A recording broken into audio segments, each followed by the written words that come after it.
Hello friends, PPT YouTube channel पर आप सभी का स्वागत है। दोस्तों, इस वीडियो में हम डिस्कस करेंगे इंग्लिश के वोकेबलरी पोर्शन से प्रीवियस ईयर क्वेश्चंस जो 2016 से 2022 के एग्ज़ाम में पूछे गए हैं। और ये एग्ज़ाम होंगे दोस्तों एचएसएससी द्वारा कंडक्ट किए हुए, जो एनटीए द्वारा 2022 में जो नवंबर में एग्ज़ाम कंडक्ट किए गए थे उसके वोकैब मैं इंग्लिश के फर्स्ट पार्ट में इंक्लूड कर चुका हूँ। और मिस स्पेल्ट की वीडियो भी दोस्तों चैनल पर अवेलेबल है, उसको भी आप देख सकते हो मिस स्पेल्ट की। और इंग्लिश की दो पार्ट पहले भी मैं बना चुका हूँ। मिस स्पेल्ट की अलग से वीडियो है, प्रपोजिशन की अलग से एक वीडियो है, उनको भी आप इंग्लिश की प्लेलिस्ट में दोस्तों जाकर देख सकते हो। अभी हम यहाँ पे करेंगे, ज़्यादातर जो हमारा फोकस रहेगा वो रहेगा एंटोनिम पे और रहेगा सिनोनिम पे। अब दोस्तों एंटोनिम क्या होता है? एंटो यानी कि एंटी, विपरीत, यानी कि जो विपरीतार्थक शब्द होते हैं या जो विलोम शब्द होते हैं उनको हम बोलते हैं एंटोनिम। और सिनोनिम यानी कि पर्यायवाची, जो उसका बेस्ट एक्सप्रेस करते हैं मीनिंग वो पर्यायवाची होंगे, और जो उसका अपोजिट मीनिंग एक्सप्रेस करते हैं वो एंटोनिम होंगे। दोस्तों यहाँ पर हम एक तो तरीका लेंगे सिनोनिम एंटोनिम को करने का, दो तीन तरीके लेंगे। एक तो तरीका दोस्तों ये है पहला कि सबसे पहले आप देखिए कि रूट वर्ड पे फोकस कीजिए। अगर आपको किसी भी क्वेश्चन में रूट वर्ड दिखता है, यानी कि किसी भी वर्ड में आपको एक रूट वर्ड दिख जाता है, तो आप उसको बड़े आसानी से कर पाओगे। अब कैसे कर पाओगे रूट वर्ड से? जैसे हमें पूछ लिया कि फिलैंथ्रोपिस्ट,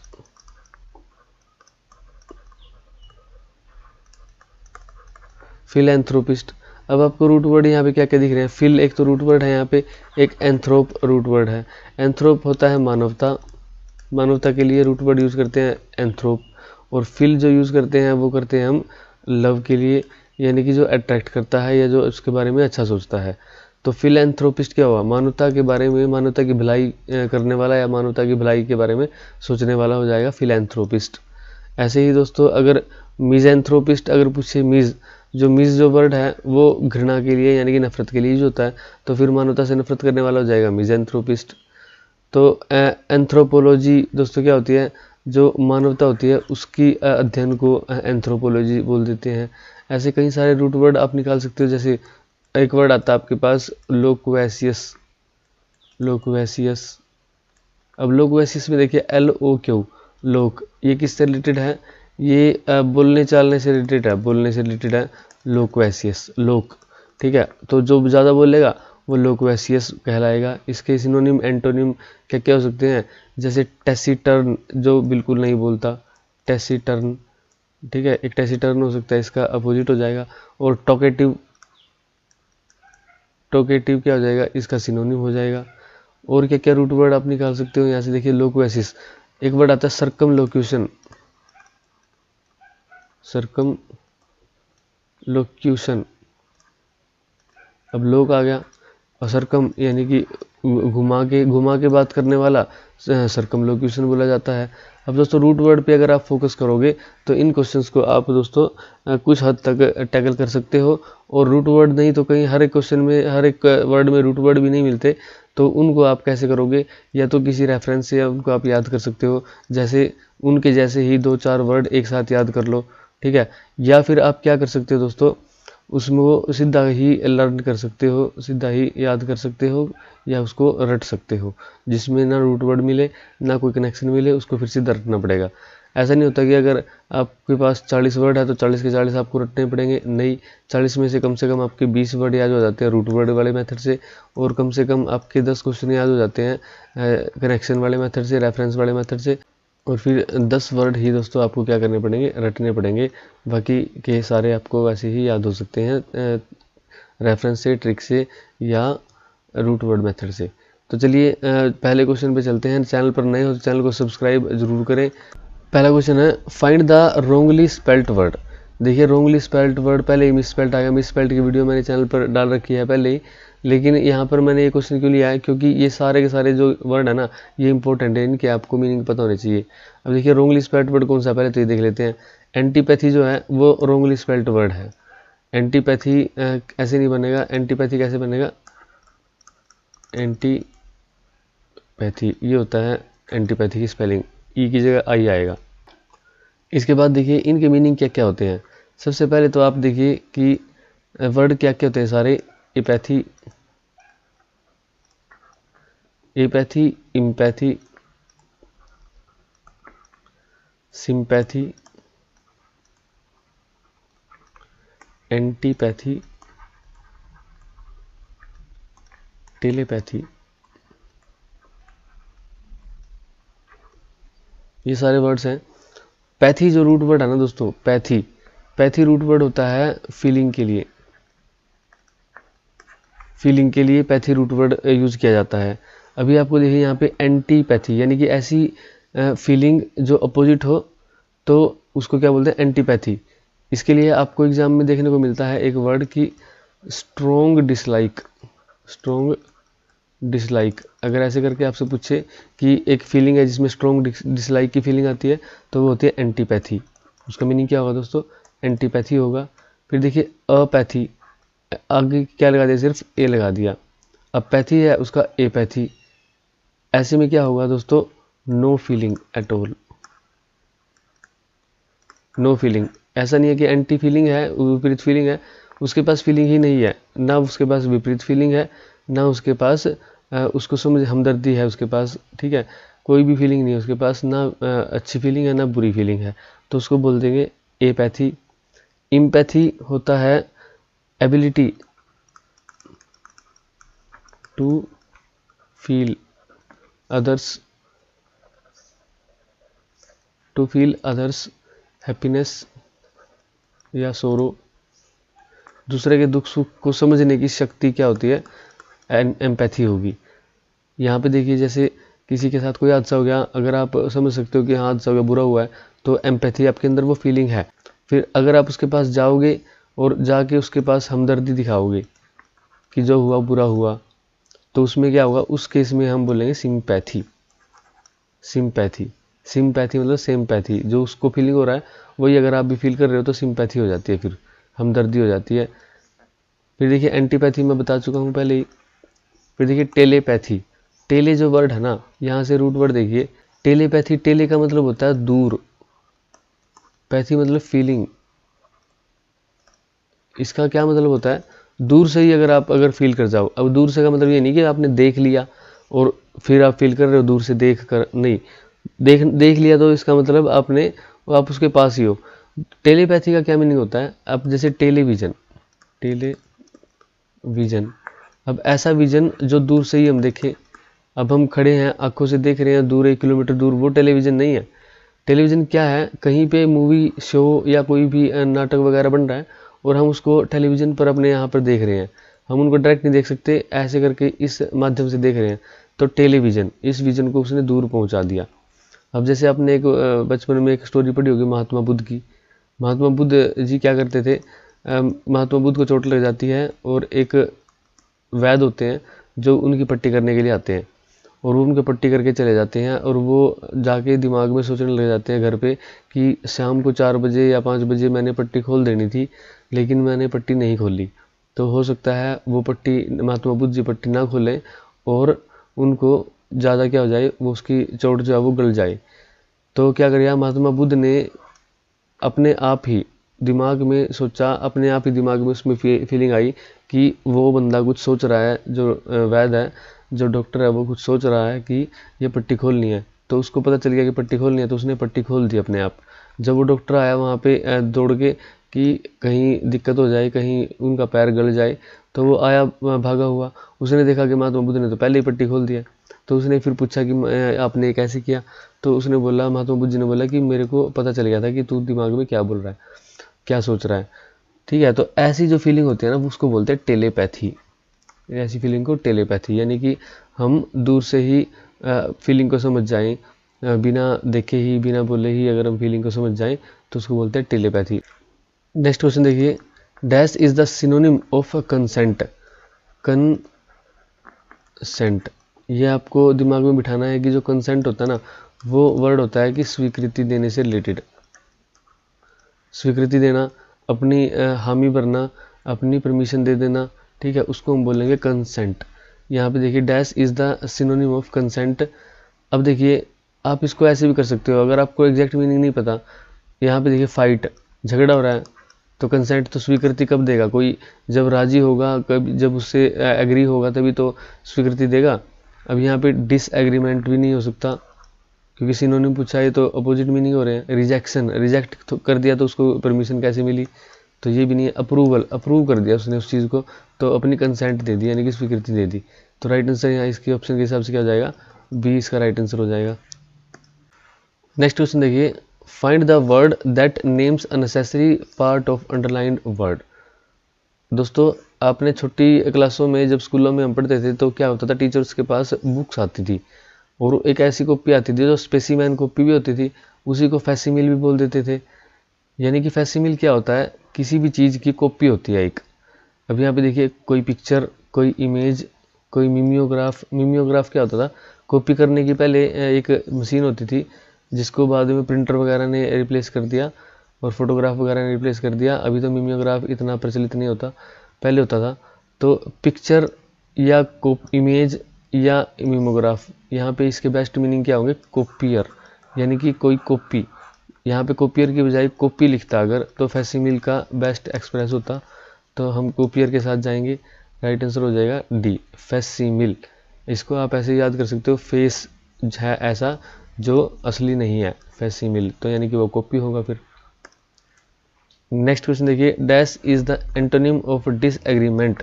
अभी आप सभी को पता है कि एग्रीमेंट क्या होता है, अप्रूवल या स्वीकृति होता है, उसका उल्टा डिसएग्रीमेंट। तो यहाँ से हम देखेंगे ऑप्शन से क्या क्या होता है। देखिए एनिमोसिटी, जो एनिमोसिटी होती है, एनिमी आपने पढ़ा होगा, एनिमी शत्रु होता है, और एनिमोसिटी क्या होगा, शत्रुता।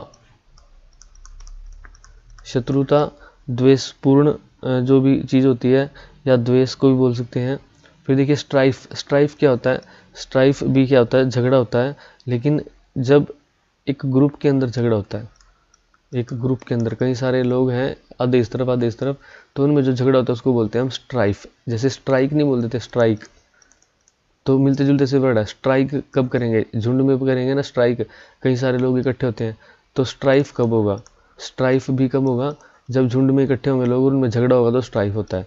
लेकिन स्ट्राइक में झगड़ा नहीं होता, स्ट्राइक करते हैं तो सारे सब में एकता हो जाती है, सभी एकता बनाकर बैठ जाते हैं तो स्ट्राइक करते हैं। लेकिन जब एकता नहीं होती और उनमें झगड़ा शुरू हो जाता है तो स्ट्राइक होता है।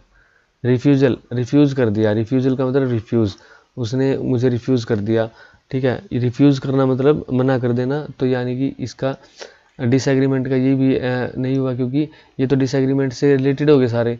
डिसएग्रीमेंट कब होगा, जब झगड़ा होगा। एनिमोसिटी भी झगड़ा है, स्ट्राइफ भी झगड़ा है, और रिफ्यूजल भी क्या है, झगड़ा ही होगा, तभी तो उसको रिफ्यूज़ करेगा, तभी तो उसको मना करेगा। यहाँ पे देखिए अंडरस्टैंडिंग यानी कि समझना। तो डिसएग्रीमेंट अगर इसका अपोजिट मीनिंग देखें यहाँ पे तो बेस्ट क्या होगा, अंडरस्टैंडिंग। अंडरस्टैंड करेगा तो वो समझ जाएगा, और समझेगा किसी चीज़ को तो उनके बीच में एग्रीमेंट भी होगी। तो राइट आंसर क्या होगा, अंडरस्टैंडिंग होगा। नेक्स्ट क्वेश्चन देखिए दोस्तों, Anil has a phobia for heights and hence he avoids hiking और other mountain climbing activities. What is the meaning of the word phobia. Phobia का क्या मतलब होता है। तो फोबिया क्या होता है दोस्तों, एक प्रकार का डर होता है फोबिया। तो यहाँ पे देखिए फियर ऑफ समथिंग, किसी चीज़ का डर जो होता है उसको हम फोबिया बोल देते हैं। अब फोबिया से रिलेटेड बहुत सारे क्वेश्चन एग्जाम में पूछे जाते हैं, वो क्या क्या हो सकते हैं। जैसे अभी हाइट का जिसको डर लग रहा था, तो हाइट के डर के लिए क्या वर्ड होता है दोस्तों, एक्रोफोबिया।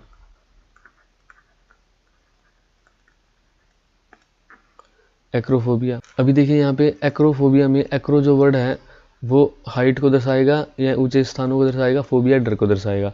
अब एक्रोबैटिक्स जैसे होता है, एक्रोबैटिक्स क्या होता है, उछल कूद करते हैं ना, वो ऊंची ऊंची कूद लगाते हैं एक्रोबैटिक्स में। तो इसलिए आप इसको किस कहाँ से जोड़ो, वहाँ से जोड़ के हाइट से याद कर सकते हो। फिर देखिए हाइड्रोफोबिया,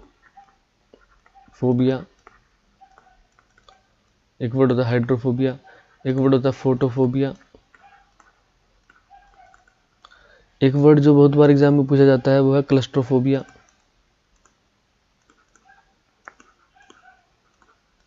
क्लस्ट्रोफोबिया। एक वर्ड होता है दोस्तों हिमेटोफोबिया।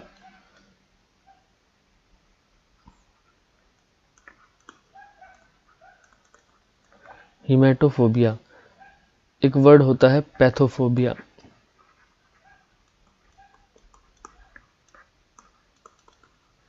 पैथोफोबिया। जूफोबिया। इसके बाद आप एक वर्ड देख सकते हो कि मिजोफोबिया या हिप्पोफोबिया भी बोल सकते हैं। फिर गाइनेकोफोबिया, डेंड्रोफोबिया, काइरोफोबिया, बाइबिलियोफोबिया, बेलिस्टोफोबिया, ऐसे बहुत सारे वर्ड होते हैं। अभी देखिए हाइड्रोफोबिया, हाइड्रो का मतलब वाटर से रिलेटेड होता है, पानी। अब पानी का डर जो होगा वो हाइड्रोफोबिया होगा। फोटो यानी कि लाइट, अब प्रकाश से जब डर लगेगा तो फोटोफोबिया होगा। क्लस्ट्रोफोबिया, क्लस्ट्रोफोबिया होता है जो छोटे छोटे प्लेस होते हैं, जो कन्फाइंड प्लेस होते हैं, क्लोज्ड प्लेस होते हैं, यानी कि बंद स्थान जो होते हैं, बंद स्थान, जैसे कमरा बंद कर दिया और कईयों को क्या करता है बंद कमरे में अकेले में डर लगने लग जाता है, उसको बोलते हैं क्लस्ट्रोफोबिया। हीमेटोफोबिया, हीमेटो ब्लड के लिए यूज होता है, हीमेटो रूट वर्ड जो है, और फोबिया डर, तो ब्लड को, कई को क्या देखते हैं ब्लड को देखते ही चक्कर आ जाते हैं, तो हीमेटोफोबिया। पैथोफोबिया, पैथ जो वर्ड होता है लाल पैथ लैब, जैसे सुनते हो ना लाल पैथ लैब, तो पैथ लैब क्या होता है, जो डिजीज को डायग्नोज करते हैं वो पैथ लैब होते हैं। तो पैथ यानी कि रोग से रिलेटेड है, रोग। अब जिसको रोगों से डर लगता है उसको पैथोफोबिया होता है। जूफोबिया, जैसे जो एनिमल्स होते हैं, एनिमल्स से जिसको डर लगता है उसको जूफोबिया होगा। फिर तो ऐसे करके ये बहुत सारे वर्ड है, आप नेट से भी देख सकते हो इन वर्ड्स को। वैसे इंपॉर्टेंट मैंने यहाँ पे बता दिए हैं। और अगर आपके पास नए वर्ड भी आ जाए, जैसे अब आपके पास आ जाए कि मोनोफोबिया। अब मोनो क्या होता है, मोनो का मतलब होता है अकेला। मोनो का जो रूट वर्ड है वो अकेले के लिए यूज होता है। जैसे डायलॉग हम बोलते हैं ना, डायलॉग, तो डायलॉग जब दो आदमी के बीच बातचीत होती है तो उनको डायलॉग बोलते हैं, यानी कि डाई मतलब दो। अब मोनोलोग किसको बोलते हैं, मोनोलोग, मोनोलोग जब अकेला ही अपने आप से बात करता रहता है बंदा तो उसको मोनोलोग बोलते हैं। मोनो यानी कि अकेला। अब मोनो आपने साइंस में भी पढ़ा होगा, मोनोसैकेराइड, डाइसैकेराइड, तो मोनोसैकेराइड यानी कि जब एक यूनिट ही जुड़ती है तो मोनो बोलते हैं उसको। अब मोनोफोबिया अकेला, अकेला ही बंदा बैठा रहता है, उसको अपने आप से ही डर लगता रहता है, सोच सोच के वो डरता रहता है, तो उसको मोनोफोबिया बोल देते हैं। अकेले रहने का डर भी बोल सकते हैं इसको, अकेले रहने का डर। देखिए एक वर्ड है पेडोफोबिया। अब दोस्तों पेडोफोबिया क्या होता है, पेडो जो वर्ड यूज किया जाता है ना वो चिल्ड्रन के लिए यूज किया जाता है, बच्चों के लिए। पेडो जैसे पीडियाट्रिक्स होते हैं ना, पीडियाट्रिक्स जो बच्चों के डॉक्टर होते हैं उनको बोल देते हैं। पीडियाश्योर एक प्रोडक्ट आता है, टीवी पे ऐड देखी होगी पीडियाश्योर। अभी पीडिया जो वर्ड आ रही है बच्चों के लिए जो भी चीज़ होंगी उसमें पीडिया लगा देते हैं, तो चिल्ड्रन के लिए रूट वर्ड हो गया ये। और पेडोफोबिया, इसको बच्चों से डर, चिल्ड्रन से जब डर लगता है, बच्चों से डर लगता है, कईयों को बच्चे पसंद नहीं होते तो बच्चों से डर यानी कि पेडोफोबिया। अब ऐसे रूट वर्ड को आप देखो कि ये कौन सा रूट वर्ड है, आगे का जो वर्ड है उसका आपको पता ही होता है, फिर इसके मीनिंग को आप कनेक्ट कर पाओगे। हीमेटोफोबिया की स्पेलिंग दोस्तों आप चेक करके नेट पे और कमेंट बॉक्स में बताना कि क्या यही होता है। नेक्स्ट क्वेश्चन देखिए, not let the grass grow under one's feet. जैसे आप खड़े हो, आपके पैर के नीचे आपने बोला, उसने बोला है कि अपने पैर के नीचे घास उगने मत दो, यानी कि जो भी एक्शन लेना ना जल्दी लो। Waste no time in acting, कोई भी एक्ट करना है, कोई भी आपने काम करना है तो उसको करने में देरी मत करो, जल्दी से वो काम कर डालो। नेक्स्ट क्वेश्चन देखिए, वियर एंड टीयर। अब वियर और टीयर का क्या मतलब होता है, यानी कि कोई चीज़ आप पहन रहे हो और उसको पहनकर आप, टीयर का मतलब होता है फाड़ना, अब उसको आप फाड़ भी रहे हो। यानी कि शर्ट है, आप बार बार पहनोगे तभी तो वो फटेगी, अगर अलमारी में रख के रखोगे तो कैसे फटेगी। तो इसका मतलब क्या होता है, damage caused by constant use. लगातार जब आप किसी चीज़ को यूज़ करोगे और उसके बाद उसमें जो डैमेज आता है उसके लिए जो एक इडियम है वियर एंड टीयर, तो यानी कि damage caused by constant use. Next question देखिए, select the substitution that best expresses opposite meaning of the underline word. Opposite meaning देखना है, जैसे we have made tentative plans for a holiday. Tentative, अब tentative क्या होता है friends, जैसे HSSC कई बार क्या करता है डेट शीट डाल देता है कि ग्रुप डी का एग्ज़ाम या किसी कोई भी एग्ज़ाम के लिए उसने डेट डाल दी कि ये टेंटेटिव है। टेंटेटिव मतलब ये पक्की नहीं है, आप अंदाज़ा रखो कि इसके आसपास एग्ज़ाम होगा। जैसे आपको डेट दे दी 1 जनवरी, अब वो बोलेगा कि 1 जनवरी डेट जो है वो टेंटेटिव है। अभी आपकी ग्रुप डी के जैसे एग्ज़ाम की डेट आई हुई है तो उसमें क्या है, कि वो टेंटेटिव नहीं है, वो तो डेफिनेट है। इसका जो अपोजिट होगा, तो डेफिनेट जो वर्ड है वो तो पक्का कि भाई यही डेट है। जैसे अब ग्रुप डी की 21-22 की डेट आई हुई है, 21-22 को एग्ज़ाम है, 21-22 को, तो वो आपके लिए क्या है, डेफिनेट है। लेकिन अगर वो उसमें लिख के देता कि ये टेंटेटिव है, यानी कि 21-22 के आसपास होगा, इससे एक हफ्ता पहले भी हो सकता है, इसका एक हफ्ता बाद में भी हो सकता है, 10-15 दिन बाद में भी हो सकता है, ये टेंटेटिव है, यानी कि इसके हिसाब से आप अपनी तैयारी कर लेना। तो टेंटेटिव डेफिनेट ही नहीं होते, इनडेफिनेट होती है, इसका अपोजिट होगा डेफिनेट। परमानेंट में कंफ्यूज मत करना, परमानेंट नहीं होता। नेक्स्ट क्वेश्चन देखिए, some democratic countries believe in racial segregation. Segregation क्या होता है? सिग्रीगेशन होता है अलगाव, अलगाव यानी कि अलग अलग करना। अब रेशियल सिग्रीगेशन, रेशियल क्या होता है? नस्ल के आधार पर, जैसे गोरे लोग हैं वो अलग रहें और काले लोग हैं वो अलग रहें, जो वेस्ट इंडीज़ से है, जो वेस्ट इंडीज़ की नस्ल के वो अलग रहें। ऐसी जो भी चीज़ होंगी उनको हम रेशियल सिग्रीगेशन बोलेंगे, अलगाव बोलेंगे। इसके लिए हमने अपोजिट वर्ड बताना है। जो पहले पिछला क्वेश्चन था ना, उसमें भी अपोजिट था, ये उससे अगला क्वेश्चन था क्वेश्चन पेपर में, तो इसको अपोजिट बताना है। तो सिग्रीगेशन होता है अलग अलग करना, लेकिन हमने इसका अपोजिट क्या देखना है कि जो जोड़ के रखे, जोड़ के रखे। ग्रेग जो एक वर्ड है ना, रूट वर्ड ग्रेग, ये ग्रेग रूट वर्ड है, ग्रुप के लिए कई जगह पे यूज होता है। इससे मिलते जुलते वर्ड आप सर्च करके देखना, तो वहाँ पे ग्रेगेरियस जैसे कई वर्ड मिलते हैं जो ग्रुप से रिलेटेड होते हैं ग्रेग रूट वर्ड के। अब अलगाव, एक ग्रुप को अलग कर दिया, एक ग्रुप को अलग कर दिया, गोरे लोग अलग, काले लोग अलग, तो ग्रुप की बात हो रही है। सिग्रीगेशन, इसका अपोजिट होता है इंटीग्रेशन। इंटीग्रेशन क्या होता है? इंटीग्रिटी जी, अखंडता आपने पढ़ी होगी प्रस्तावना में, जो हमारी पॉलिटी में प्रस्तावना ना प्रेम्बल है, प्रेम्बल में वर्ड आता है ना इंटीग्रिटी, अखंडता। तो इंटीग्रेशन क्या होता है? एक करना, सभी को एक कर लेना, एकजुट कर लेना। तो सिग्रीगेशन को अलग अलग कर देना, इंटीग्रेशन एक कर लेना, ये इसका बेस्ट मीनिंग होगा। फिर देखिए इन्फीरियोरिटी, यहाँ पे स्पेलिंग थोड़ी गड़बड़ लग रही है मेरे को, तो लेकिन इन्फीरियरिटी क्या होती है? Inferiority superiority. सुपीरियर कौन होगा? जो जिसको ज्ञान ज़्यादा होगा, सुपीरियर होगा, डोमिनेट होगा। ग्रुप डी के एग्जाम के लिए तैयारी जिसकी अच्छी है, उसने रिवीजन भी अच्छी कर ली है, ठीक है, तो वो क्या होगा? वो सुपीरियर बंदा होगा, वो सुपीरियर होगा, अपने आप में कॉन्फिडेंस होगा। लेकिन जिसने तैयारी नहीं की अच्छी और जिसने रिवीजन भी अच्छी नहीं करी, 5-7-10 दिन बस तैयारी करी है, उसके मन में कैसी भावना होगी? हीन भावना होगी। वो खुद सोचेगा कि मैंने तो तैयारी नहीं की, अच्छा मौका है, मैंने हाथ से गवा दिया, तो हीन भावना वो मन में लेके आएगा। इसी को बोलते हैं इन्फीरियोरिटी। इन्फीरियोरिटी की स्पेलिंग आई थिंक इन्फीरियोरिटी ये होनी चाहिए। तो इन्फीरियोरिटी और सुपीरियोरिटी, जो कॉन्फिडेंस में होगा पूरा डोमिनेट होगा। सब ऑर्डिनेशन, सब ऑर्डिनेशन क्या होता है? सब ऑर्डिनेशन होता है अधीनस्थ। आपने फिल्मों में या कहीं पे पढ़ा होगा सबऑर्डिनेट कोर्ट, यानी कि अधीनस्थ न्यायालय। सबऑर्डिनेट बोर्ड, डीएसएसबी होता है ना, तो सबऑर्डिनेट बोर्ड क्या है? अधीनस्थ बोर्ड है, यानी कि ये बोर्ड किसी के अधीन है। इससे ऊपर भी कोई बोर्ड है जिसके ये अधीन है, उसको बोलेंगे सबऑर्डिनेशन। डोमिनेशन की जगह अगर डोमिनेशन होता तो हम इस वर्ड को देख सकते थे डोमिनेशन, यानी कि अपना प्रभुत्व बनाना, डोमिनेट करना किसी के। जैसे मैच होता है, मैच में क्या करते हैं, जैसे लगातार 5-4 विकेट डाल दें शुरुआत में ही किसी दूसरी टीम की, तो वो क्या करते हैं कि इस टीम ने इनकी विकेट डालकर इनको आउट करके इनको डोमिनेट कर लिया, यानी कि इन पर अपना प्रभुत्व स्थापित कर दिया है, इनसे ये ऊपर हो गए, आगे निकल गए मैच में, तो उसको डोमिनेशन बोल देते हैं। नेक्स्ट क्वेश्चन देखिए, it was a perilous journey. Perilous, अब पेरिलस जो वर्ड है उसका मीनिंग होता है डेंजरस, डेंजरस या खतरनाक। अब आपसे ऐसे क्वेश्चन पूछे जाएंगे जैसे पेरिलस या खतरनाक, इसमें थ्रिलिंग, थ्रिलिंग क्या है? डरावना, टायरिंग थका देने वाला, डेडली जो घातक हो। अब आप इसको इसमें से किसके साथ जाओगे? रिस्की, ये रिस्की होता है, रिस्क हो जिसमें, रिस्क किसमें होगा? खतरनाक में रिस्क होगा।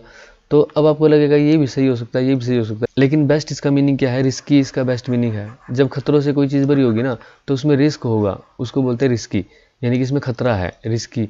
कोई किसी में इन्वेस्टमेंट करनी है पैसों की, हम बोलते हैं यहाँ पे तो रिस्क है, रिस्क है यानी कि खतरा है, पैसा डूब सकता है। कहीं पे जा रहे हैं, पुल टूट सकता है, बोलते हैं कि रिस्की हो सकता है। लेकिन डेडली, घातक का तो पता ही है ना, सीधा घातक है ये, यानी कि इसको ट्राई करोगे तो मरोगे ही, वो नहीं है पेरिलस का मीनिंग। पेरिलस का मीनिंग है कि बच भी सकते हो और मर भी सकते हो, वो है पेरिलस। डेडली तो सीधा खत्म। थ्रिलिंग, थ्रिलिंग होता है रोमांचपूर्ण, या फिर जो एडवेंचर होते हैं उनसे भरा हुआ, थ्रिलिंग, या जिनको देखने में रोमांच पैदा हो, डर भी लगे रोमांच भी पैदा हो। ऐसा रिस्क नहीं होता कि आप ख़त्म भी हो सकते हो, मर भी सकते हो। टायरिंग, थकाने वाला होता है, इसलिए बेस्ट इसका जो मीनिंग होगा वो रिस्की होगा। नेक्स्ट क्वेश्चन देखिए, पार्डन। पार्डन के लिए आपने मीनिंग बताना है। अब पार्डन के लिए क्या मीनिंग होगा, जैसे कई बार आपने फिल्मों में सुना होगा, कोई बात बोलता है किसी दूसरे को, और तो सामने वाले को जब नहीं सुनता तो वो पार्डन बोलता है, पार्डन। तो पार्डन का मतलब कि माफ़ कीजिएगा, मैंने नहीं सुना। तो पार्डन का, और वैसे भी ये वर्ड न्यायालयों में भी यूज होता है, कोर्ट में भी यूज होता है, कि पार्डन का मतलब होता है क्षमा करना। इसलिए हम इंग्लिश में कई बार फॉर्मेलिटीज़ में क्या बोलते हैं, एक्सक्यूज़ मी, कि माफ़ कीजिएगा, मुझे ये आपसे ये बात करनी थी। तो एक्सक्यूज़ जो वर्ड है वो पार्डन का बेस्ट एक्सप्रेस करेगा। प्रोड्यूस क्या होता है, प्रोड्यूस किसी की उत्पादन करना, कोई चीज़ को यील्डिंग करना, सेल बेच देना, डेवलप करना, किसी का विकास करना, विकसित करना। नेक्स्ट क्वेश्चन देखिए, मैंडेटरी। मैंडेटरी वर्ड आपने बहुत बार पढ़ा होगा। कोई भी फॉर्म फिल करते हो और किसी यहाँ पे कोई जानकारी फिल करनी है और उसके लास्ट में ऐसे लाल स्टार लगा रहता है, उस लाल स्टार का मतलब क्या होता है कि भाई ये फील्ड जो है आपको मैंडेटरी है, ये फिल करनी ही करनी है। तो मैंडेटरी का मतलब रिक्वायर्ड है, यानी कि ये तो आपने भरना ही भरना है। रियल का मतलब वास्तविक होता है। ब्रेवरी, बहादुरी को बोल देते हैं डिस्कवरी, खोज को बोल देते हैं, कोई खोज जब करते हैं तो उसको डिस्कवरी बोल देते हैं। डिस्कवरी के साथ आपको याद रखना है, डिस्कवरी होता है खोज। इसी के साथ आपको खोज की जगह अगर आविष्कार दें तो वो होता है इन्वेंशन। कोई चीज़ अगर खोजी गई है, जैसे भारत पहले से मौजूद था, उसको बस पता लगाया कि यहाँ पे कोई चीज़ है, तो उसको खोज बोलते हैं, डिस्कवरी। लेकिन अगर पहले से कोई चीज़ नहीं है, उसको बना दिया, जैसे बल्ब पहले से नहीं होता था, बल्ब को बनाया गया है, उसको बोलते हैं आविष्कार। नेक्स्ट क्वेश्चन देखिए, the antonym of reveal. Reveal, reveal, wheel यानी कि कोई चीज़, किसी चीज़ को छुपा के रखना, और रिवील कर देना, उसको खोल देना, या फिर उसको उजागर कर देना, ये होता है रिवील। अब इसमें एंटोनिम क्या होगा, यानी कि अपोजिट क्या होगा, हाइड करना, उसको छुपा लेना। टेल तो बताना होता है, टेल होता है बताना, शो दिखाना, डिस्क्लोज कर देना, डिस्क्लोज कर देने का मतलब उजागर कर देना। अब देखिए यहाँ पे ये तो सिनोनिम हो गया। अब हाइड करना, छुपाना, ये इसका एंटोनिम होगा, तो राइट आंसर क्या होगा, ए। नेक्स्ट क्वेश्चन देखिए, they found it difficult to cross the treacherous frozen lake. Treacherous, treacherous, treacherous होता है दोस्तों डेंजरस। डेंजरस, ट्रेचरस, पेरिलस, तीनों आप एक साथ याद करोगे। ट्रेचरस, डेंजरस और पेरिलस आया था अभी पहले, तो इसका जो राइट वर्ड होगा वो क्या होगा, डेंजरस होगा, यानी कि इसमें सिनोनिम पूछा है। इम्प्रेसिव क्या होता है, इम्प्रेसिव यानी कि इफेक्ट डालने वाला, इम्प्रेसिव। वाइड चौड़ाई के लिए बोल देते हैं, कोल्ड ठंडे के लिए बोल देते हैं। नेक्स्ट क्वेश्चन देखिए, a cut mount looks more elegant than a plain mount. एक कट माउंट यानी कि ऐसा कोई पर्वत, माउंट किसको बोल देते हैं, माउंटेन, पर्वत को बोल देते हैं। तो माउंट एक उभरी हुई ढलान को बोल सकते हैं हम। कट माउंट, ऐसे करके जो माउंट होगा उसको, वो मोर एलिगेंट होती है प्लेन माउंट के मुकाबले। अब देखिए यहाँ पे एलिगेंट का मीनिंग क्या होगा। एलिगेंट वो किसको बोल रहा है, एलिगेंट बोल रहा है ग्रेसफुल को। ग्रेसफुल होता है मनोहर दृश्य, या फिर बहुत ही अच्छा देखने में, शानदार, उसको बोलते हैं ग्रेसफुल। एलिवेटेड तो क्या होगा, ढलान वाला। वो ढलान तो नहीं बोल रहा कि भाई ये ज़्यादा ढलान वाला होता है, ढलान से मतलब नहीं होता एलिगेंट में। एक्सपेंसिव, खर्चीले से मतलब भी नहीं होता। ब्रिलियंट यानी कि टैलेंटेड जो होता है, उससे, प्रतिभावान, उससे भी मतलब नहीं होता। यहाँ पे एलिगेंट का क्या मतलब होता है, एलिगेंट का मतलब होता है ग्रेसफुल। नेक्स्ट क्वेश्चन देखिए, by dint of. By dint of का क्या मीनिंग होता है, by means of. By means of यानी कि किसी भी तरह से उसने अपना काम कर लिया, तो बाई डिंट ऑफ या by means of. Next question देखिए, fair field and no favour. Fair field, fair field क्या है, फेयर का मतलब साफ। फेयर प्ले अवार्ड भी आप देखते हो आईपीएल वगैरह में फेयर प्ले अवार्ड देते हैं, यानी कि जो अच्छी भावना के साथ क्रिकेट खेलते हैं उनको फेयर प्ले अवार्ड देते हैं, जो चीटिंग नहीं करते। अब फेयर का मतलब सही, यानी कि कोई चीटिंग नहीं, जिसमें फेयर फील्ड, ऐसी फील्ड जिसमें कोई चीटिंग नहीं कर रखी, एंड नो फेवर, और किसी एक को फेवर ना मिले। अब जैसे भारत पाकिस्तान का मैच है और वो अगर इंडिया के अंदर है तो इंडिया की पिच पे क्या होगा, पाकिस्तान अच्छा नहीं खेलता, इंडिया की पिच पे इंडिया अच्छा खेलता तो फेवर इंडिया को मिलता है। अगर ऑस्ट्रेलिया की पिच पे ऑस्ट्रेलिया भारत का मैच है तो ऑस्ट्रेलिया वहाँ पे अच्छा खेलेगा तो फेवर ऑस्ट्रेलिया को मिलेगा। लेकिन जैसे बीच में कहीं पे मैच हो जाए, जैसे अबू धाबी में मैच हो जाए, वो ना इंडिया की पिच है ना ही वो ऑस्ट्रेलिया की पिच है, दोनों टीमों की अगर अबू धाबी के मैदान पर अगर मैच होता है तो क्या होता है, वो फेयर फील्ड होगा, नो फेवर होगा, किसी के लिए फेवर नहीं होगा। और ऐसी पिच को, ऐसा नहीं है कि भाई बाहर ही ये पिच बनेगी, इंडिया ऑस्ट्रेलिया में भी ऐसी पिच बन सकती है, कई बार ऐसी पिच बना देते हैं जिससे किसी को फेवर नहीं होता, दोनों कंडीशन दोनों के लिए बराबर होती है। तो इसलिए इसका राइट आंसर क्या होगा, इक्वल कंडीशन इन कॉन्टेस्ट। कोई भी मुकाबला है उसमें जब इक्वल कंडीशन देते हैं तो उसको बोलते हैं fair field and no favour. Next question देखिए, an employment advertisement should dash the number of vacancies. क्या कह रखा है कि एम्प्लॉयमेंट एडवर्टीजमेंट, जो ये रोजगार के लिए जो एडवर्टीजमेंट आती है ना, विज्ञापन आते हैं, उनमें क्या करना चाहिए, should specify the number of vacancy, यानी कि वैकेंसी की संख्या उसमें दर्शानी चाहिए कि कितनी वैकेंसी है। अब जैसे ग्रुप डी की वैकेंसी की संख्या कितनी है, 13,500 है। अब 13,500 में ये नहीं बता रखा कि कितनी जनरल की है, कितनी एससी की है, कितनी बीसी की है, कितनी एक्स सर्विसमैन की है। लेकिन क्या है, चलो ये तो डिफाइन किया कम से कम कि 13,500 है। कईयों में ये भी डिफाइन नहीं करते, बस फॉर्म निकाल देते हैं। इसलिए शुड स्पेसिफाई, उनको करना चाहिए। अब शुड कहाँ पे यूज होता है, जहाँ पे हम एडवाइस देते हैं, सलाह देते हैं कि ये होना चाहिए, लेकिन हम यहाँ पे मस्ट लगा देते तो फिर वो पक्का हो जाता है कि पक्का ही उसको डालनी चाहिए वहाँ पे नंबर ऑफ वैकेंसी। अब इसलिए हम सलाह देते हैं, एडवाइस के लिए शुड का प्रयोग किया जाता है। डिक्लेयर करना, जैसे रिजल्ट डिक्लेयर कर दिया, घोषणा करना। प्रोवाइड कराना, कोई चीज़ प्रोवाइड करा दी, यानी कि उसको हमने उपलब्ध करवा दिया। कंटेन करना अपने अंदर समाहित करना, जैसे हम बोलते कि दिस ड्रम कंटेन्स अल्कोहल, यानी कि ड्रम के अंदर अल्कोहल है, या दिस ड्रम कंटेन्स मिल्क है ड्रम के अंदर, तो कंटेन करना, उसके अंदर जो चीज़ समाहित होती है उसके लिए हम कंटेन बोल देते हैं। और कंटेन से ही वर्ड बना है कंटेनर, जो अपने अंदर कोई चीज़ कंटेन करेगा उसको कंटेनर बोल देंगे। कंटेनर को जैसे बर्तन भी बोल देते हैं ना, कोई भी कंटेनर है आपके पास उसको बर्तन बोल देते हैं। उसके अंदर कोई चीज़ अगर समाहित हो सकती है तो उसको इसी को कंटेनर बोलेंगे ना। नेक्स्ट क्वेश्चन देखिए, a burning question. Burning question क्या होता है, ऐसा क्वेश्चन जो बहुत ही ज़्यादा प्रभाव वाला, बहुत ही ज़्यादा महत्व का क्वेश्चन होता है, जिसको डिस्कस करना बहुत ज़्यादा ज़रूरी हो, तो उसको बोलते हैं अ बर्निंग क्वेश्चन। तो इसलिए अ होली डिबेटेड क्वेश्चन, ऐसा क्वेश्चन जिस पे बहस करना बहुत ज़्यादा ज़रूरी है। और ये क्वेश्चन जैसे संसद में कोई क्वेश्चन है, शून्यकाल में हम तुरंत क्वेश्चन उठा दें कि भाई ये क्वेश्चन है और इसका बहुत ज़्यादा महत्वपूर्ण रोल है किसी भी चीज़ में, तो उसको बोलते थे बर्निंग क्वेश्चन। पजलिंग क्वेश्चन तो क्या है, पजल होती है, पहली बार क्वेश्चन, उसको हम नहीं बोलते। एनोइंग क्वेश्चन, एनोइंग वर्ड होता है गुस्से के लिए, एनोए, तो एनोइंग क्वेश्चन गुस्से वाला क्वेश्चन, इसको भी नहीं बोलेंगे। ए डिफिकल्ट प्रॉब्लम, एक मुश्किल सिचुएशन को भी हम यहाँ पे नहीं मानेंगे, तो इसका बेस्ट क्या होगा, अ होली डिबेटेड क्वेश्चन। डिबेटेड यानी कि उसमें बहस होना जरूरी है। बर्निंग क्वेश्चन ऐसा क्वेश्चन जिस पर बहस करनी है जरूरी, बहुत जल्दी, तो उसको बोलते हैं अ बर्निंग क्वेश्चन।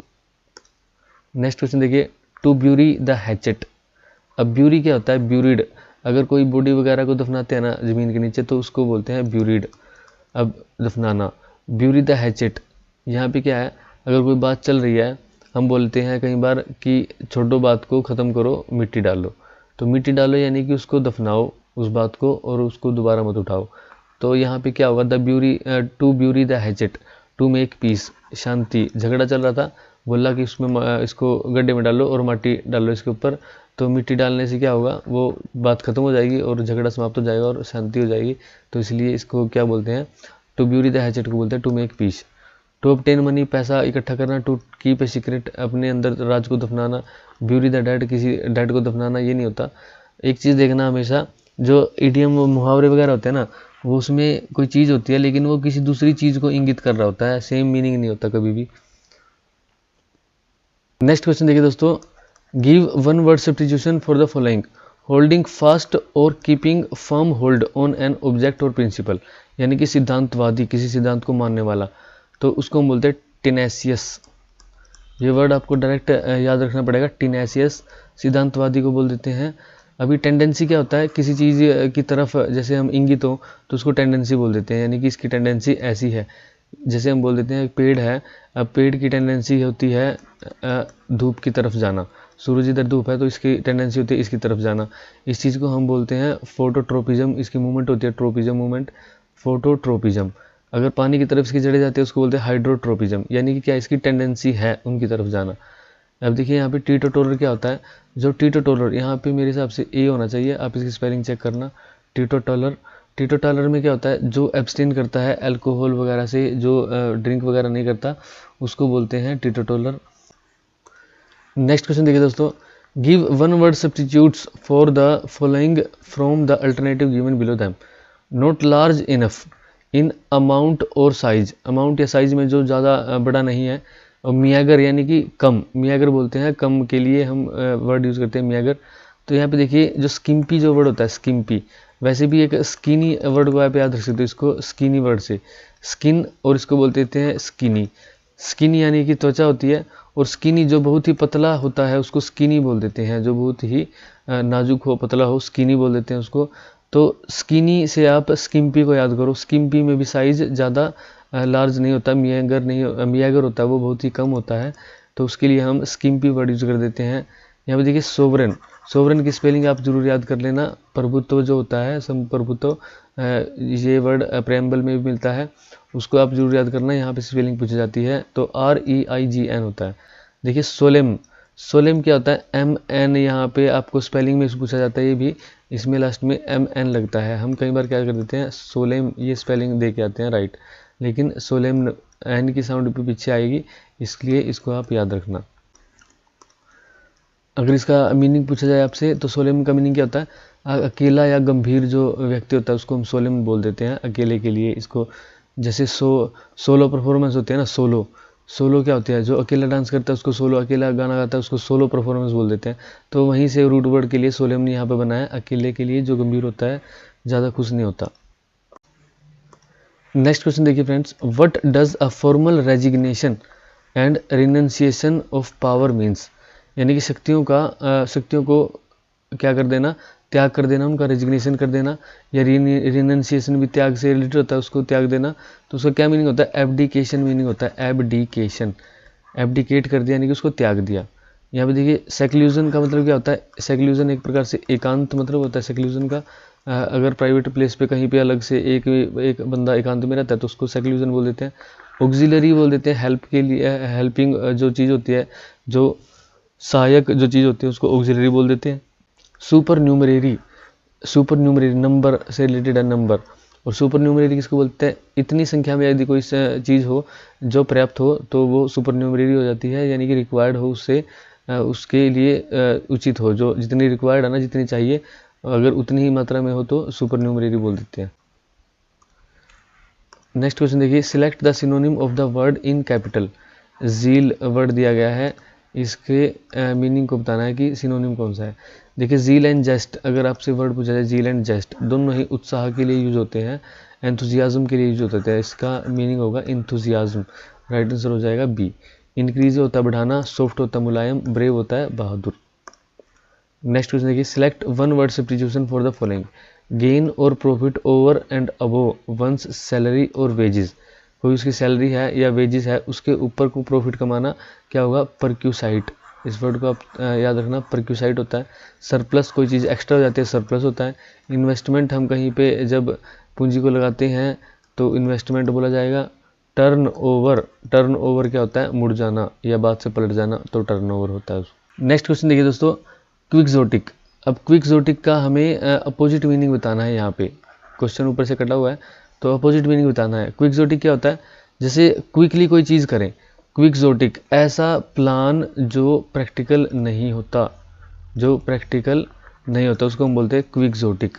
तो इसका अपोजिट क्या होगा, जो प्रैक्टिकल होगा वो इसका अपोजिट हो जाएगा क्विक्सोटिक। इसको कैसे याद रख सकते हो, क्विक, क्विकली कोई चीज़ करोगे तो वो सही हो सकती है, सही नहीं भी हो सकती, इसलिए वो प्रैक्टिकल नहीं होगी। आपको आराम से प्लानिंग करके जो चीज़ करोगे प्रैक्टिकल वे में तो वो सही होगी। तो इसलिए क्विक्सोटिक का अपोजिट क्या होगा, प्रैक्टिकल होगा। इसको में देखिए आप, रोमांटिक यहाँ पे नहीं होगा, फैंटेस्टिक शानदार, वो भी यहाँ पे नहीं होगा। इमेजिनरी काल्पनिक होता है वो भी। नेक्स्ट क्वेश्चन देखिए, against a key word is given for suggested meaning, choose the correct word और phrase which is in meaning to the key word. Retentive, दोस्तों यहाँ पे रिटेंटिव जो होता है वो होता है जिसकी मेमोरी अच्छी हो, जो मेमोरी यानी कि मेमोराइज करने में जो बेहतर हो, उसको बोलते हैं रिटेंटिव।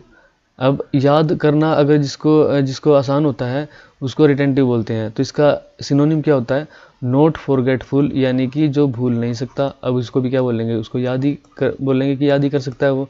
सिक्रेटिव तो क्या होता है, गुप्त कोई राज वगैरह रखना। ग्रेस्पिंग एंड ग्रीडी, ग्रीडी होता है लालची, इसलिए हम यहाँ पे लालची के साथ तो नहीं जाएंगे। एक्सपेरिमेंटल होता है कोई प्रयोग वगैरह करने वाला, लेकिन यहाँ पे मेमोरी से रिलेटेड वर्ड है तो नॉट फॉरगेटफुल के साथ जाएंगे। आप इसको माफ़ करने से मत जोड़ना, नॉट फॉरगेटफुल यानी कि जो भूलता नहीं है, उससे जोड़ोगे तो यहाँ पे आपका क्वेश्चन हो जाएगा। नेक्स्ट क्वेश्चन देखिए दोस्तों, dash is the antonym of the word precipitation.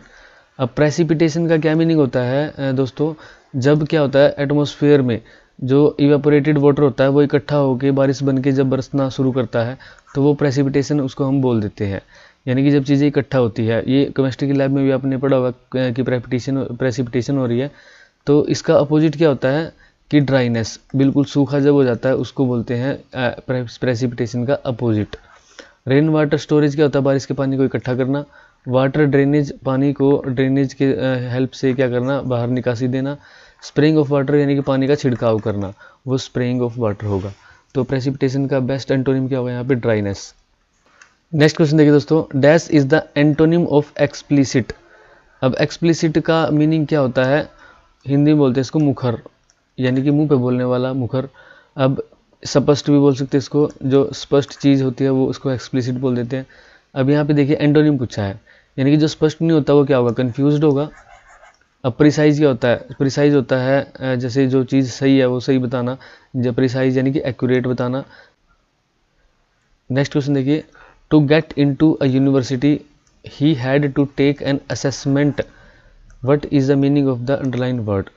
यानी कि यूनिवर्सिटी में जाने के लिए उसको क्या करना पड़ा, had to take an assessment, एक असेसमेंट उसको देना पड़ा, एग्ज़ाम देना पड़ा, एग्ज़ाम टाइप है तो टेस्ट देना पड़ा। ये कि हम बोल सकते हैं कि एंट्रेंस के लिए यूनिवर्सिटी में जब एंट्रेंस होता है उसके लिए हम एंट्रेंस टेस्ट देते हैं। तो असेसमेंट क्या है, एक प्रकार से आकलन करना, यानी कि यूनिवर्सिटी ने उसका आकलन किया कि ये पढ़ाई में कैसा है, तो उसने टेस्ट लिया उसका, तो इसलिए राइट आंसर क्या होगा, टेस्ट होगा। अप्रूवल क्या होता है, स्वीकृति देना। एकोमोडेशन क्या होता है, एकोमोडेशन की स्पेलिंग आप याद कर लेना, बहुत ही इंपॉर्टेंट स्पेलिंग है, कई बार एग्जाम में पूछ जाती है। एकोमोडेशन डबल सी आएगा, डबल एम आएगा, यहाँ पे गलती होती है एकोमोडेशन में। मिस स्पेल्ट की वीडियो है दोस्तों चैनल पर, वो आप जरूर देखना, मैंने सारी इंपॉर्टेंट बातें वहाँ पे बता रखी है कि कहाँ पे गलती होती है। जैसे यहाँ पे डबल सी और डबल एम में गलती होती है, तो वहाँ पे मैंने सारी चीज़ें बता रखी है कहाँ पे स्पेलिंग में गलती होती है। फ्लाइट क्या होता है, उड़ना, तो राइट आंसर क्या होगा इसका, ए ही हो जाएगा, ये नहीं होंगे तीन। नेक्स्ट क्वेश्चन देखिए, द एंटोनिम ऑफ इन्फीरियर। अब देखिए इन्फीरियर की ये स्पेलिंग होती है सही, इन्फीरियर का जो एंटोनिम होता है वो तो सुपीरियर।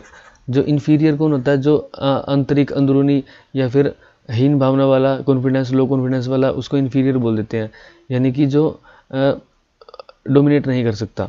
सुपीरियर जो डोमिनेट करेगा, कॉन्फिडेंस होगा जिसको अपने ऊपर, और जिसको ज्ञान ज़्यादा होगा, सुपीरियर होगा, अपने आप में डोमिनेट कर सकता है, जो उसको बोलेंगे सुपीरियर।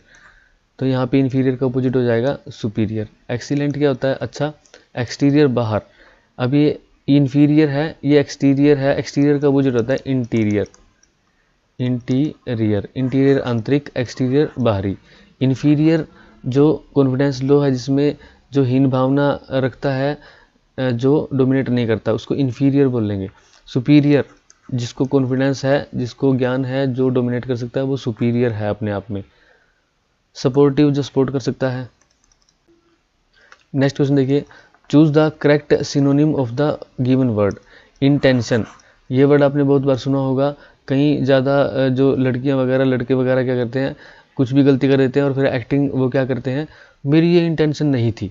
तो इंटेंशन का मतलब ये मेरा मकसद नहीं था, ये मेरा एम नहीं था। तो इंटेंशन का यहाँ पे करेक्ट मीनिंग क्या होता है, एम होता है। तो इंटेंशन यानी कि मेरा ये मकसद नहीं था। चॉइस अपना चुनाव। कैजुअल यानी कि जैसे ठीक ठाक, सीधा साधा, जो साधारण जो रहता है वो कैजुअल होगा। साधारण, जैसे हम बोलते हैं ना कैजुअल कपड़े डालो, यानी कि साधारण कपड़े डालो जो घर पे डालते हैं, कैजुअल। डिटर्मिनेशन होता है दृढ़ निश्चय। नेक्स्ट क्वेश्चन देखिए, choose the word which is most opposite in the given word. Antique, antique पुरानी चीज़ों को बोलते हैं एंटीक। यहाँ पे देखिए इसका अपोजिट क्या होगा, एंटीक का अपोजिट क्या होगा, न्यू हो गया। एंटीक बहुत पुरानी, न्यू। ट्रेडिशनल, ट्रेडिशनल होता है जो रीति रिवाज से चलते आ रहे हैं वो ट्रेडिशनल होंगे। एज्ड होगा जिसकी एज ज़्यादा, हिस्टोरिक जो ऐतिहासिक, अब ये भी पुराना हो गया, ये भी पुराना हो गया। ट्रेडिशनल जो रीति रिवाज यानी कि पुराने तरीके तौर तरीके से चलती आ रही है, यानी कि इसका अपोजिट क्या हो जाएगा, एंटीक का न्यू हो जाएगा। नेक्स्ट क्वेश्चन देखिए, मैसिव। मैसिव वर्ड आपने बहुत बार सुना है, मैसिव यानी कि ह्यूज। रोहित शर्मा जब जैसे रोहित शर्मा ने छक्का मार दिया, 6 मार दिया, तो हम बोलते हैं कि मैसिव 6, कमेंटेटर बोलते हैं मैसिव 6, और ह्यूज 6 भी बोल देते हैं। तो उसमें उसको इसका मीनिंग क्या होगा, ह्यूज यानी कि बहुत ही ऊंचा, हाई। लमसम क्या होता है, लगभग, यानी कि आसपास जो है। स्ट्रॉन्ग यानी कि स्ट्रॉन्ग क्या होता है, स्ट्रेंथी, लिटिल छोटा, स्ट्रॉन्ग को आप अगर ताकतवर बोल सकते हो। तो दोस्तों इस वीडियो में इतना ही, मिलते हैं नेक्स्ट वीडियो में। तब तक के लिए मैंने इस पीडीएफ में, जो मैं पीडीएफ आपको प्रोवाइड करा दूंगा टेलीग्राम चैनल पे, और ये इस पीडीएफ में मैंने 4 से 5 वर्ड ऐसे रखे हैं जिनके मीनिंग मैंने नहीं बताए हैं, तो इनके मीनिंग आप कमेंट करके दोस्तों बताओगे कि इनकी मीनिंग क्या है। इससे आपकी प्रैक्टिस भी हो जाएगी। और इस वीडियो को 2-3 बार देख लेना। ये प्रीवियस ईयर के क्वेश्चन मैंने कराए हैं, जितने प्रीवियस ईयर में एंटोनिम सिनोनिम आए हैं। अब ये मत बोलना कि कम हुए या ज़्यादा हुए। दोस्तों 2016 से अभी 22 तक के पेपर उठा के देखना, यही आपको एंटोनिम सिनोनिम देखने को वहाँ पर मिलेंगे, और इससे ज़्यादा कुछ नहीं है। 1-2 क्वेश्चन जो मिलेगा वो आप टेलीग्राम चैनल पर भेज सकते हो, मेरे को DM कर सकते हो, तो मैं उसका मीनिंग वहाँ पे बता दूंगा। लेकिन लगभग यही क्वेश्चन थे सारे HSC द्वारा जो पूछे गए थे एंटोनिम सिनोनिम में पिछले 2016 से 22 तक। तो और इसके अलावा दोस्तों इतने ज़्यादा खास क्वेश्चन है नहीं। अगर अलग से आप करना चाहो तो जो प्लिंथ टू पैरामाउंट, जो बुक है वहाँ से आप वोकैब करो, बहुत अच्छी वोकैब वहाँ पे दी हुई है। इसके अलावा और आप क्या कर सकते हो, कुछ एक वर्ड होते हैं जैसे इंसेक्टिसाइड होता है, इंसेक्टिसाइड, फ्रेट्रीसाइड, सोरोसाइड, यूक्सोरिसाइड, पेट्रीसाइड, पेरीसाइड, ये साइड से जितने वर्ड हैं ये सारे याद कर लेना आप। बुक्स में आपको कहीं भी मिल जाएंगे, नेट पे खोजोगे तो वहाँ मिल जाएंगे, ठीक है। साइड का मतलब मारना होता है, यानी कि आगे जो भी रूट वर्ड मिलेगा फिर उसको मारना। इंसेक्ट को मारना इंसेक्टिसाइड, पेस्ट को मारना पेस्टिसाइड, पेरीसाइड पेरेंट्स को मारना, पेट्रीसाइड पिता को मारना, यूक्सोरिसाइड ऐसे, सोरिसाइड, ये सारे वर्ड आपको वहाँ से याद कर लेने हैं। फिर होता है जैसे फोबिया, मैंने बता दिया, फोबिया के वर्ड आपने याद करने हैं। फिर मैनिया के वर्ड आप याद कर सकते हो। फोबिया से डर लगता है, मैनिया से लगाव होता है, जिसमें एडवेंचर यानी कि मज़ा आता है। अब जैसे देखिए, अगर हमने बोल दिया कि हाइड्रोफोबिया, हाइड्रो जल से डर लगता है, पानी से डर लगता है। अगर बोल दिया हाइड्रोमैनिया, यानी कि उसको पानी का लगाव है, पानी में तैरना या पानी में खेलना उसको अच्छा लगता है, फिर मैनिया होगा वहाँ पे। कुछ एक वर्ड होते हैं जैसे क्रेसी, क्रेसी लगता है पीछे। अब जैसे ब्यूरोक्रेसी, ओलिगोक्रेसी, डेमोक्रेसी, अब वो आगे जो रूट वर्ड होंगे उनको आप देखना कि उनका मीनिंग क्या है, उसके हिसाब से। क्रेसी यानी कि सरकार से मीनिंग रखता है क्रेसी। अब डेमोक्रेसी बोल दिया तो जनता की सरकार होती है। अब बोल दिया जैसे ओलिगोक्रेसी, ओलिगो का रूट वर्ड होता है कुछ के लिए, तो कुछ लोगों की जो सरकार होगी वो ओलिगोक्रेसी होगी। ब्यूरोक्रेसी जो नौकरशाह होते हैं, नौकरी पेशे के लोग होते हैं, उनके द्वारा जो सरकार चलाई जाती है वो ब्यूरोक्रेसी कहलाती है। तो ये वर्ड भी आप दोस्तों याद कर सकते हो। ऐसे ऐसे बहुत सारे वर्ड आपको जब वोकैब खोजोगे तो आप याद कर सकते हो। और हमेशा याद करने की कोशिश करना रूट वर्ड से, ऐसे मत याद करना कि रटने से कभी नहीं आपको वोकैब याद होगी। ज़्यादा ज़्यादा आप 50-100 वर्ड रट लोगे, लेकिन रूट वर्ड से अगर याद करोगे तो दोस्तों आप 1000 से ऊपर वर्ड को आप याद कर सकते हो। तो दोस्तों इस वीडियो में इतना ही, मिलते हैं नेक्स्ट वीडियो में। Thank you. चैनल को शेयर जरूर करें, कमेंट करें, लाइक करें, और कमेंट करके जरूर बताएं आपको वीडियो कैसे लगी। Thank you.